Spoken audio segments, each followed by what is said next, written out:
Hello, everybody, and welcome to this week's episode of Goals Do Come True with me, Doug Bennet. Today, I am joined by Alison Edgar, MBE. Now, Alison has written a pretty special book called Smash It, which I bought last year because she was going to come on my show last year. And circumstances dictated that we spent most of the time on holiday because the world had reopened and we couldn't get it back in the diary. So here we are now, which is good news, but let me tell you a little bit about her. She's an expert in improving performance inside organizations. Now, throughout Alison's years of advising small businesses, she has analysed the important factors that make them successful. She takes these lessons and applies them to big business, enhancing motivation, communication, and agility.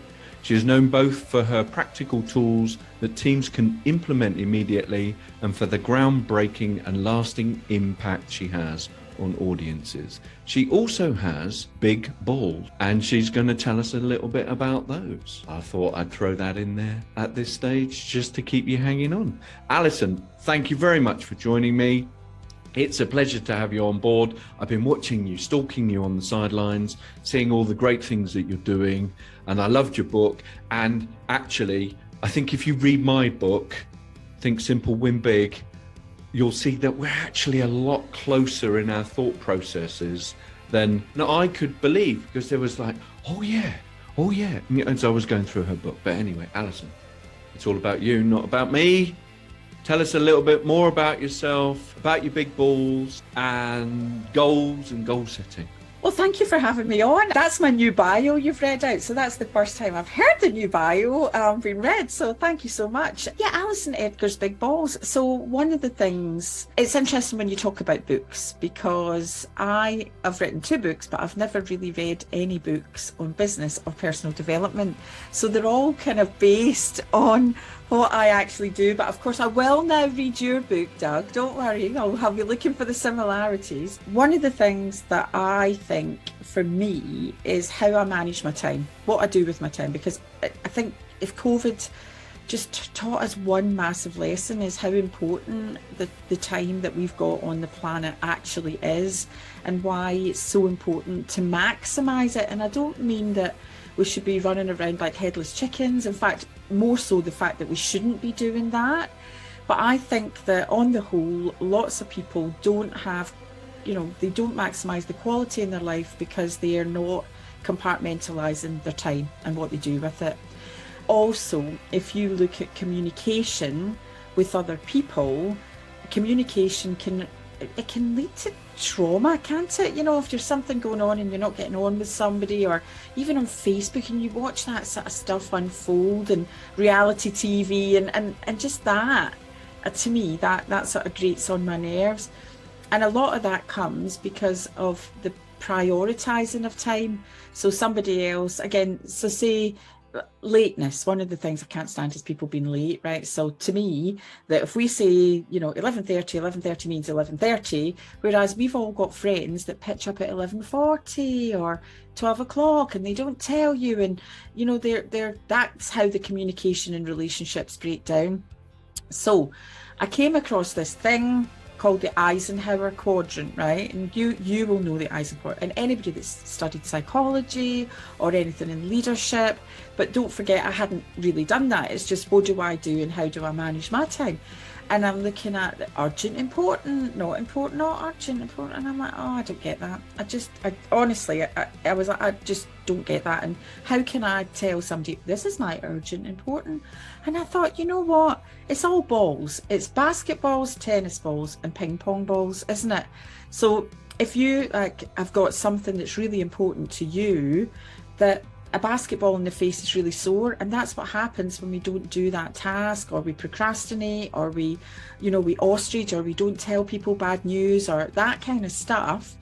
And that's where, if you look, us being on a call at 11:30, our basketballs were aligned, Doug.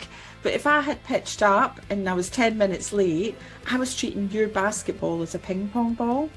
So that's where, rather than having like linear to-do lists where everything's just got the same priority level, actually, if you've got something that you need to do the basketballs first, then the tennis balls, then the ping pong balls, because then if you manage the balls in order, you're not firefighting with your life or your communication. So that's how Alison Edgar's Big Balls came about. And it's interesting because we were off air, you were talking about your new trademark, the goals guy, registered trademark. So I have trademarked Big Balls, and I've done a few of my trademarks myself, but Smash It, I've got the trademark for that. Big Balls, I've got the trademark for that. And the juggling method, I've got the trademark for that. And they were quite hard. Well, I couldn't get my head around getting them. So I employed a lawyer to do that. And he said, oh, Alison, I'm going to have to go and put through, all the paperwork. Big Balls, what have you done for me? And I'm like, yeah, but everybody needs Alison Edgar's Big Balls to be able to manage their time. So that's what that's all about. That's excellent, and it's a little twist. Well, no, it's not a little twist. It's a big twist on the professor standing in front of his class with the jar and the rocks and the pebbles and the sand and the beer. Yeah, and do you know what's interesting? So I had watched the Stephen Covey thing. I had watched one of those YouTube videos, and I thought, oh, I really quite like that, and it works for time. Doesn't it? It works for time because your time's the commodity, and I've still got time for. But what that didn't do was anything for communication with other people, and how they treat your basketball as a tennis ball or a ping pong ball. And I thought, this is really easy. And again, think simple. That's one of the things I love about your book, think simple. And I'm like, this is so simple. Somebody must have done this before, that, somebody must have done something with this. And no, I couldn't find anything. So I just kept it really simple. And now I tell you what is really interesting. I have got people, like I'll literally be somewhere and I'll meet someone that I've never met before, and they're like, oh, Alison, I can't believe you're here. I'm using your balls to manage my time better or get on with people. And I've got this lady called Sue Reed, and she's got a training company. So I've still got a training company, but honestly, most of my time now is speaking at larger events. So it's not really doing a day's training. And she said, look, would you mind if I used your balls to train the teams? Because she's working with a lot in the sort of timber industry, and I can't think, the shops that sell timber and things that you do DIY. Anyway, I get emails from her all the time now, and she said, look, this is one organisation that have been really using your balls theory, and actually they've put an extra, I think it's another 1.75 million on the top line using your theory of the big balls. And I'm like, what? That's what this is all about, isn't it? This is the stuff that we do. We rock up and do our thing, come up with an idea, share it out there in the world, but it's the ripple effect of it over time where it makes a difference. And that's where the joy is. That's the joy for me. I saw you going all very excited about that. I mean, you're not even getting a share of the 1.75 million. But that's not why I did it. And I think you just used a really important phrase there, over time. And I think that one of my biggest lessons that I've learned in life, I'd say in life, since and it's really epitomised it since I started the business and wrote the books, I wanted everything yesterday. I wanted everything to happen within like 5 minutes, and it's not. The book came out in, well, that was last year, so what was that, 2020? But I had started 2021 again. I'm like, I'm losing track of time. 2021, and I wanted that set. I want everything to happen then. And I think, coming back to goals, because you're the goals guy, that a lot of the time my sort of SMART goals are like now, or like 5 minutes or 5 weeks, and I think for my goals, I've got massive goals, as like even now with the MBE, the books, I've just recorded a TV show for Amazon Prime, another one for ITV with Martin Roberts. So these are always been sort of my goals, but what I've had to do is really focus on being patient. So the goal never changed, but actually the time frame in the SMART objective did did change. And it didn't mean that I gave up on any of the goals. I just think the timeframes weren't realistic, and it was really frustrating me. And I think that's where the difference, again, for me, again, is I have got a growth mindset, so I don't give up on the goal. A lot of people, when it doesn't happen within that time period, would have given up on the goal, whereas I know that the world is going to be talking about Alison Edgar's big balls, the juggling method, basketballs, tennis balls, ping pong balls. Because if you look at somebody like Stephen Covey, when we associate rocks in the jar, well, that didn't happen for 5 minutes. And now the man, unfortunately isn't even on the planet, and we're still talking about that kind of stuff. So I think it is patience is probably the biggest lesson I've ever learned in my whole life. Patience. Yeah, I'm like fairly relaxed about things. I really seriously. Yeah, it'll work. It'll come. It'll happen. Yeah, I'm not. But I wonder, I sort of do analyse myself as like, why am I not patient for this? And I do think there is a reason. I'm not sure, that somebody out there that's probably more of an expert in psychology probably has got a better reason for this. But I didn't start my business until I was 46. Mm-hmm. And I was on a call with a client prior to our call, Doug, and I was put on the spot a wee bit. They said, why did you not start your business till you were 46? And I think this is quite controversial. They didn't think it was, but I had my children. So I worked full-time in corporate. I worked for BT, I worked for Div Egberts, I worked for Yale. And then I had my kids when I was 32 and 34, so they're quite close in age. I then worked part-time 2 days a week and had the kids 3 days a week. So I personally could not have been a full-time mum. And that, I'm not saying there's any right or wrong, but everybody's got their path that they take. It wouldn't have worked for me. I like to have that balance. But I also couldn't have gone back to work full time. So to me, I felt I'd found the perfect balance for me. Again, for me, everybody's different.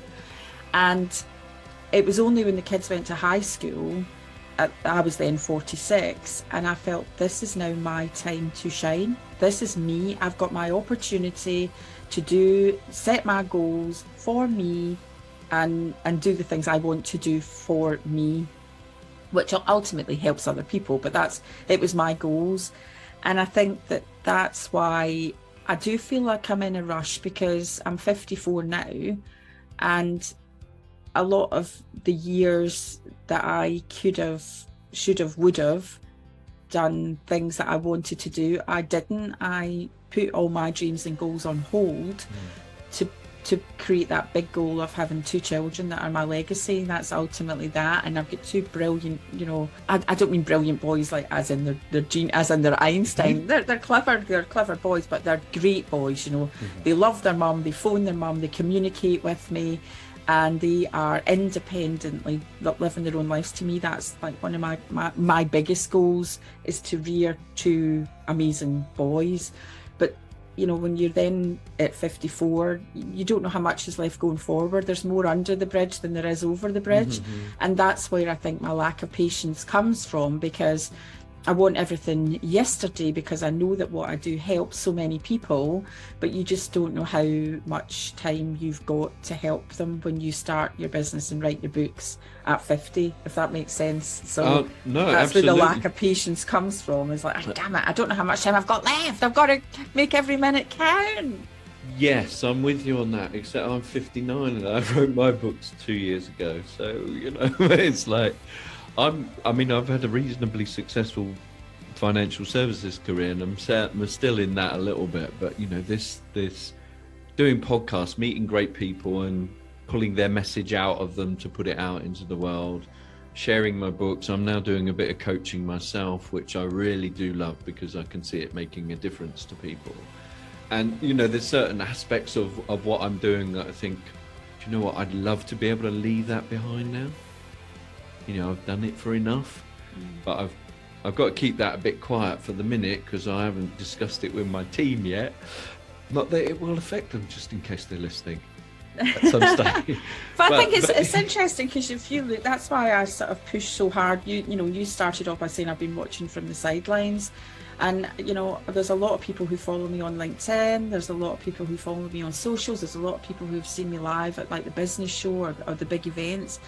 And they do, like, they celebrate the journey. So for me, I think that's what drives me forward. That's what, you know, keeps you going at that pace to help as many people as you can. So I think we have to take one for the team.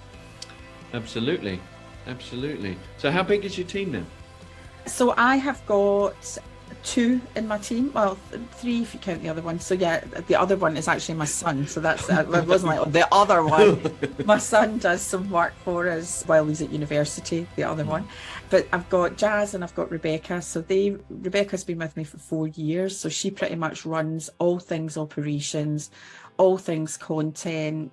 Jazz is doing all things social media, all things marketing. I do all the, you know, delivery. I do all the sales calls. You know, we've got quite a nice, slick little system that we work. So, and it's great. And then, you know, we try and raise the profile, because that's one of the things. If people don't know who you are, they can't help you.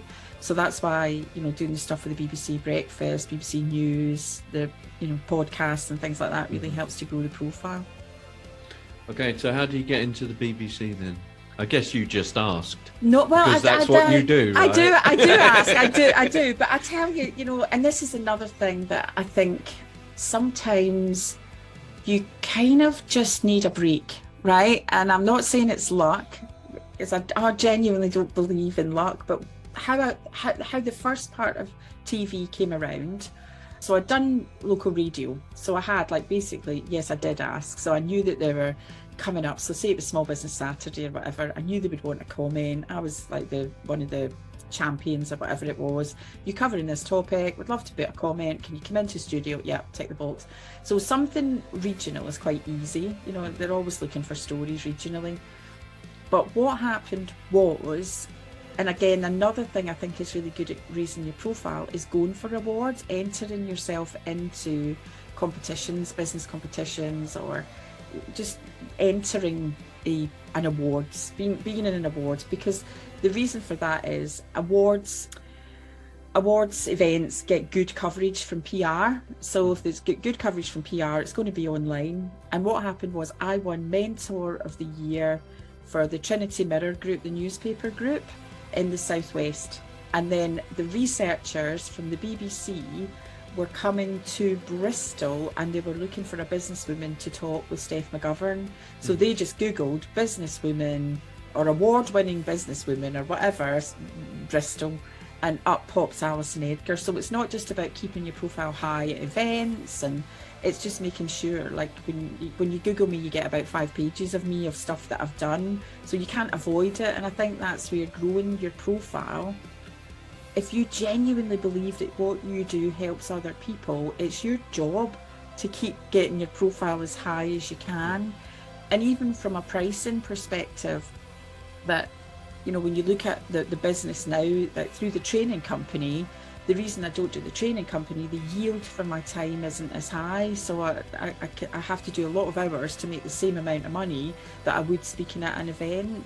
Mm-hmm. So it's a bit like making yourself a commodity. Does that make sense? Yeah, like you become the sought after commodity. And I've got a friend, Guy, so I've got some little, like, supporters that support me. And Guy is got a talent, he's a talent agent, but for DJs. So like things like Scott Mills or Grimmy, and he's got Ministry of Sound. So he's very big in the DJ world as an agent. And I keep trying to chav him in. Doug, I'm like, can you not introduce me to somebody? He's like, no. And I'm like, oh God, why not? I think I'm really good at what I do. He said, well, you are really good. I really believe in you. But I tell you what, Alison, when you really start to grow your profile, you've really found your art, you're in your flow, for lack of a better word, they will come and they will find you. They will find you. These people, keep going, keep growing the profile, just being you, and they'll come to you. So what happened was, I got a message on Instagram, again, through connections, but I'd been sort of following them on socials to come and film the show for Amazon Prime. So I did that, and then when it came to Martin Roberts' new show, well, I'd met Martin many years ago through a mutual friend who used to be in TV. He now has got networking events. And again, I believe it's all about giving your time, giving your support, giving your help. And that's what I did. And then literally we got a call on Wednesday, can you come and film for Martin as the business advisor on Martin Roberts' new TV show for ITV? Yeah, no problem. See you then. And again, that's, do you know what I mean? But you've got to just keep growing that momentum. And I think, again, it comes back to goal setting. So many people haven't set a goal, they don't know why they want that goal, and then when things don't happen, they go, well, it wasn't really for me, and then they go on and do something different. I think I am laser focused on my goals, and like I said before, I just keep going, and just move the time frame back, but I've no doubt in what I want for my life. Do you write these goals down, or are they in an app somewhere? Have you hidden behind the virtual background? Is there a whiteboard with them all written on? So two things. Because I'm dyslexic, I can't write them down because that means nothing to me. I'm a visual learner. Okay. So what we do, we've got the Smash It app. There's an app that goes with Smash It, the book, and in there we teach people to use Canva. So I've got a Canva of the goals, and again, it's not just business goals. I talk about the bank of cash, the bank of give back, and the bank of faffing around. So that will include things like holidays or any purchases that I want to make, and also business goals. But actually, I think this is another thing that, because I get asked all the time, oh my God, you're so focused on your goals and you just smash them all the time. How do you do that? I don't even have to have them on the Canva. I literally just shut my eyes and I can see my goals in front of me. That's how ingrained they are to how I live my life. And when I'm like, maybe I didn't win a gig, or maybe something happened and it didn't go the way that I wanted it to go, I just literally shut myself in a room, shut my eyes, look at the goals, and that's me. It re-energizes me and go, right, I've got to do that because people need me. And that brings me back up again. So it's visualization is the all the time for me. But again, because of the dyslexia, that's how I learn. I think it depends on the type of learner you are, how you create those goals. And that's the really great thing about this. I meet all sorts of people, and they're invariably, when I talk to them and delve a little bit deeper, there's a challenge. There's always a challenge, and then dyslexia will be a challenge, because and I've got to be careful how I put this, but it's like, so the normal way of writing things down doesn't work for you, so you have to find a solution. Yeah, and that's it. But it's not stopped you. No, and I think, again, that comes back to mindset, because I think it did stop me before. I used it as an excuse, I used it as a crutch, and then I think, writing the book was the day that, because the team used to come in, and this is the team, like Rebecca's been there for 4 years, so this must have been 6 years ago, I don't know, when I wrote the first one.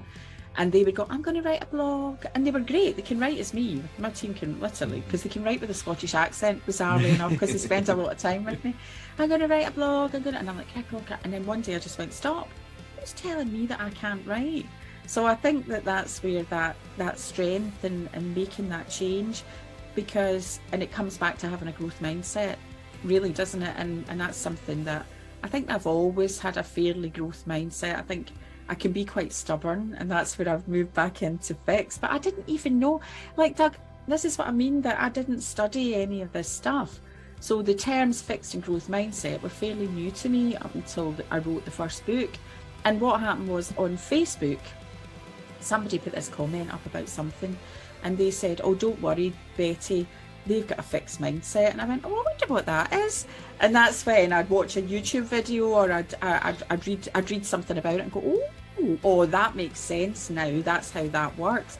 And again, that's just sort of my learning style. I'd rather watch a YouTube video to be able to digest it and remember it, than if I read an article or a piece of paper, it evaporates. I can't remember. So yeah.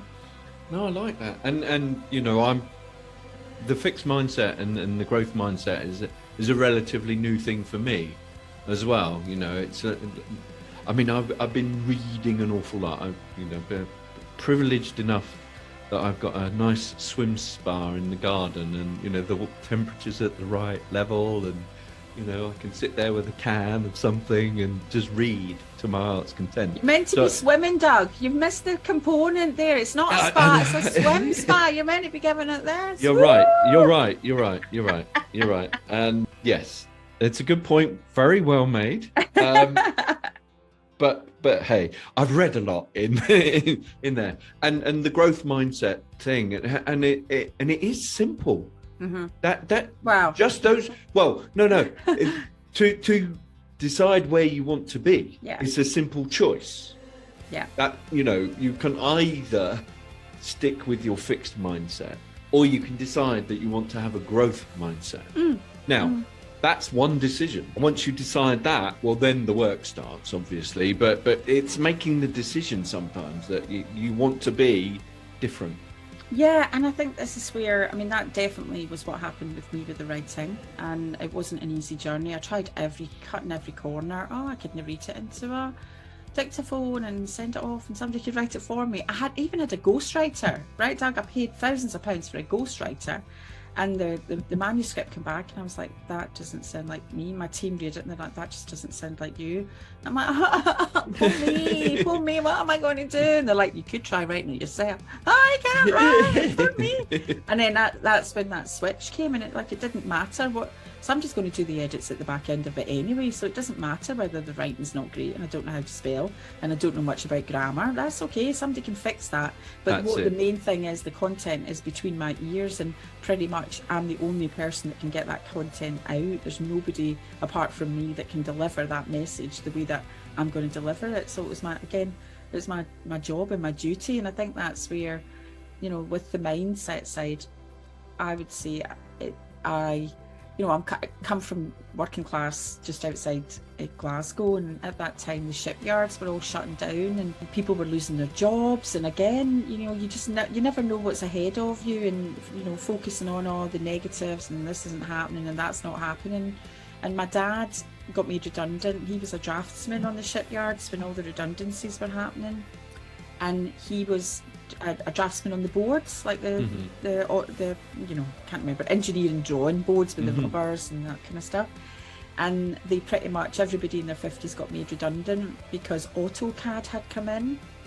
And my dad had a choice, and looking back at it now, the choice that my dad made was definitely through a growth mindset. He went back to college as a student in his 50s to learn AutoCAD, and then he moved into contracting. And the young guys could only do AutoCAD, the old guys could only do the board, and my dad could do both, so he became one of the most sought after contractors in Scotland and the north of England. And that was a true sign of having a growth mindset. But again, I wouldn't have known what that was. So I think it's probably like father, like daughter, that's in, probably in our genes, that we're quite hardy, we're quite tenacious. We I call it the chumbawamba. I get knocked down, but I get up again. Because I don't think it's possible not to get knocked down, but it's how you deal with things when they don't go according to plan shows that resilience and tenacity and gets you where you want to go. And do you think that is in people, and you've either got it or you haven't, or can it be developed? Because I think it can be developed. Well, I'm so pleased to hear that. I mean, I haven't got a problem with it, but what would concern me is, if it wasn't something that could be developed, and it's like you've either got it or you haven't, and that would be a shame. So I think it comes to education. Back that up. I'd say I think it comes to education, right? So you have to understand how it works, right? So that's the sort of psychology part. You have to understand things like metathesiophobia, the fear of change. Our brain's there to protect us. So anytime something's happening, so that again, you're either going to go with change or you're going to fight the change. And I think that's where that fixed mindset, and it's a wee bit like the Kubler-Ross stuff, isn't it? It's like the grief. So first of all, if you're losing your job, it's that disbelief, and then you're angry, and then you've got to come back down to like rock bottom so that you can come back up and then be ready to move on. And I think that's where so many people they just sit in anger, don't they? Yes. Like they're just sitting there. They've never really got there, and they might get to rock bottom, but then they're always looking for somebody to blame. Oh, it's the management's fault. Oh, it's this fault. It's that fault. It's somebody else's fault. And that's okay, because they're focusing on the things that they can't control, because you can't control how the management react. You can't control the fact that you've lost your job. That's all gone. What you can do is go, right, okay, I've got a choice now. I can either think, right, this is me, I'm going to move forward. I can get a new job. I can retrain. I'm not too old. I can make things happen. I can hit my goals. And then it's just a case of that the negatives will creep in. But you've got to go, right, I'm hearing you, right, maybe I am 54, maybe I can't run, maybe I can't. But what I can do is I can train every day to get better and get the things and get the goals that I want. So you can train it. You have to have a bit of knowledge, is what I'd say. It's like your driving test. You didn't go out there and get in a car and that's you. I was going to say Sterling Moss. I'm showing my age now. Max Verstappen or whatever it is, You had to have a lesson to learn how to do it. You had to have a formula, you have to know how to change the gears. You have to have a manual. And that's where, again, books like yours, books like mine, that the stuff that we teach is not new. It's not rocket science. We might have taken our own spin on it, like Alison Edgar's Big Balls is a spin off the Eisenhower quadrant, and maybe people can relate to that more because it's a wee bit more contemporary. But there's nothing new out there. Everything that you want is open source now, really. If you really wanted to change how you think or make your life be more successful, then you could Google it or YouTube it. That's all there. But you have to want to take that action to make it happen. It's not about knowing the knowledge. It's actually, don't just talk the talk, walk the walk. And I think that's where, again, people do like to follow me because they see me every day that I'm walking the walk. And it's not like, I talk about bringing your A game, and honestly, like some of my days, my A game is getting out my pajamas, Doug, literally. Oh my God, I managed to get my pajamas today. But that's the best I could do that day. Whereas other times I'm climbing Mount Snowdon, or I've already been at the gym this morning, and I'm going to the gym tonight. So I was like, what? Oh, you beat me. Well, I'm not going there. I've booked in another wee class because it was a wee short half an hour. But, some people, again, gym change, whether it's their mental health or their physical. Actually, that was a bit harsh. I don't mean mental health, but mental attitude. Because again, in my book, I talk about having postnatal depression, and I really was through the floor. But that was through, I've just had a child and there was a chemical imbalance. So again, there's a difference between something that you can fix yourself and things you need help with. And I think that's where, if you do ever think that you are needing help, then reach out for help, because that's a very difficult area that I don't specialise in. So I'm not saying pull yourself together. You need to know where you're at with this and be able to take specialist help when you actually need it. And the specialist help is there, but also the help that we can do is there, because we're not specialists. I mean, I'm going to say that we're generalists. Yeah, I'd say that I'm a generalist. We're generally going to push you in the right direction to achieve stuff, which is, all we can do. You can follow us and see, where we've come from and what we've achieved, and that, and that's important, and understand and know that we're just normal people. Yeah, and I think madness. That's where, for me, like I only teach things that I do myself.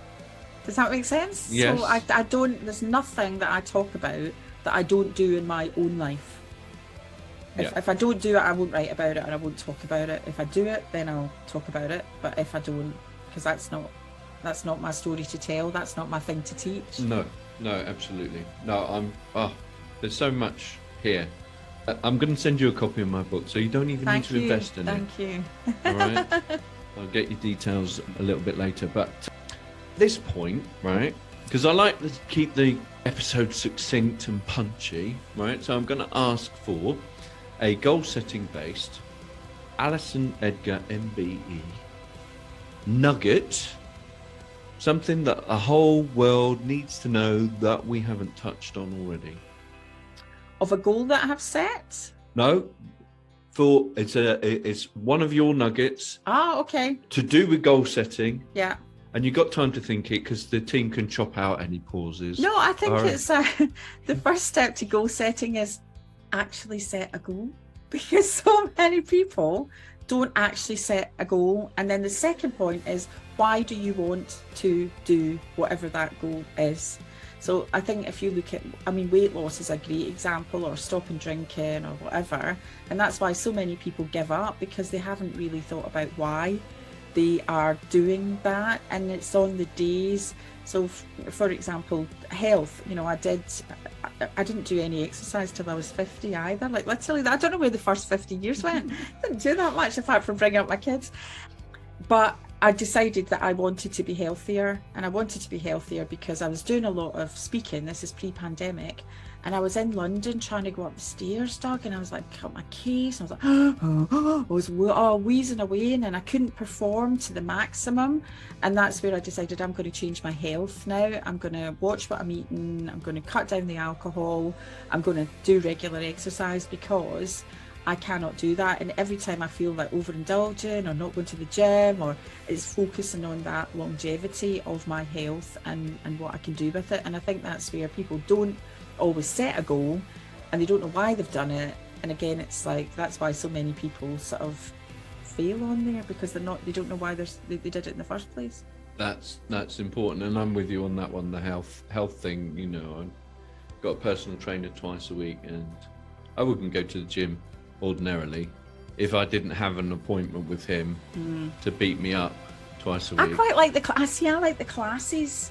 And the classes have got a certain time. So like, you're there, I've got to be there at 7 a.m. and I'm there for half an hour, or I'm there for 45 minutes. And if you don't turn up for your class, then you get fined, or not fined, but then you're barred from doing, so you need to go. But again, I would rather do that specific time that's already set. But again, it comes back to Alison Edgar's big balls, doesn't it? That's your basketball, so you're going to do it. Whereas actually going to the gym can be a ping-pong ball, and you don't go. So it's really making those things, the bank of give back, the bank of faffing around, and the bank of cash, really compartmentalising what you do with your time. Now, I was going to let you go then, but I can't now, because we need to talk about the bank of faffing around. The bank of faffing around. Well, so, and the other two, well, I think succinctly. So. I mean, hey, I'll be if you've got the time, if you've got the time, I've got the time, so. So what I would say, again, coming back to Smash It, the Art of Getting What You Want, what qualifies me to write that book? Well, I pretty much always get what I want. So, and if you look, I've been married to Neil for 25 years. I've got 2 great boys. I've got a great business. I've got a great team. I've got a great family. I feel that I am living the poster girl life, and not just through Instagram, but in general. And why is that? Why am I really happy and a lot of people are not really happy? What do I do differently? And it's not a money thing. It's actually where I deposit my time. So the bank of cash is like work, and touch wood, I'm in a job that I love, and I feel like I was born to be on a stage, or I was born to be on the telly. I was just born to do this. And then the bank of give back. So if you look at the journey, I always make sure that I volunteer, like with a lot of girls who haven't found a passion or purpose in at school. A lot of organisations that like Astor Living, for example, they do social housing, and it's looking for people to help in entrepreneurship. So obviously I don't charge for that, but the feeling that I get from that, Doug, is better than money itself. It's so rewarding. And actually Jazz in my team, she came through the school that I work with. We gave her a job, we put her through Kickstarter, I'm putting her through her digital apprenticeship. So to me, I'm as proud of that as making a quid. Does that make sense? Yeah, absolutely. And then the third part is the bank of faffing around, and that's the things that really make my heart sing. So like, I've got one sister, so we like I'll give you an example. Yesterday, my friend's not well, she's going through cancer, and her mother-in-law had died. So again, depositing in the bank of give back, I spent some time with her. But I love a wee flutter on the races, right? So ITV have the live racing on a Saturday. So I said, come on, we'll put on a tenner. I've got a tenner. And then my sister, who lives in Reading, so we're watching the races, and it's like, come on, whatever horse it is. Like, we've got 50 pence on each way, Doug. And again, I'm not suggesting that people should gamble, But I love it, and it's just that enjoying time with your friends, going out for dinner with your friends, even just going for a walk with the dog. Like I've got another friend I go for a walk with every Sunday morning, and that kind of stuff. It doesn't have to cost money, but when I'm finished and had a chat and having a laugh, like my energy levels are at a peak. So that's really, so many people spend a lot of time faffing around and enjoying themselves and not depositing in the bank of cash, and then they wonder why they got no money, or they give back. Specifically women tend to give back, and they're not giving back to themselves. So to me, it's 33 and a third, 33 and a third, 33 and a third, boom, happy life, you've deposited in all your banks. And that, but being mindful of where you spend that time. And also it sort of brings us back round to where we started, which is Alison Edgar's big balls. If you don't know what you're doing with your time, you cannot be mindful.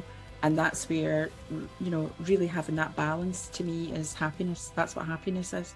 And there we go, folks. We saved the nuggets to the end because they just burst forth. And we've just had a lovely one there from Alison. So I think it's time to bring the show to an end for this week. Alison, it's been an absolute pleasure. I'm sure we could talk all day long, but neither one of us have that time because we've got other basketballs to deal with. We have. I've got to make lunch for my team. When the team are in the office, that's my basketball. I make their lunch. Well, there you go. You see, I think it's just that little bits and pieces. It's that little bits and pieces which makes a huge difference to your team. Yep. Huge. We're having ham sandwiches today. Yeah, we're all... Whoa! Woohoo, pushing the boat out. Ham sandwiches. Well, that's good. So, Alison, thank you again very much for joining me. It's been an absolute blast. We'll make sure that there's access to you on LinkedIn, your Facebook stuff, link to your book, which I recommend everybody has. Downloads a copy. It's on Kindle. It's modestly priced. And that's the thing about this stuff. It's all out there for you. It's available for you. You've just got to decide that you're going to have a growth mindset about things. Alison, thank you very much. Thanks for having me, Doug.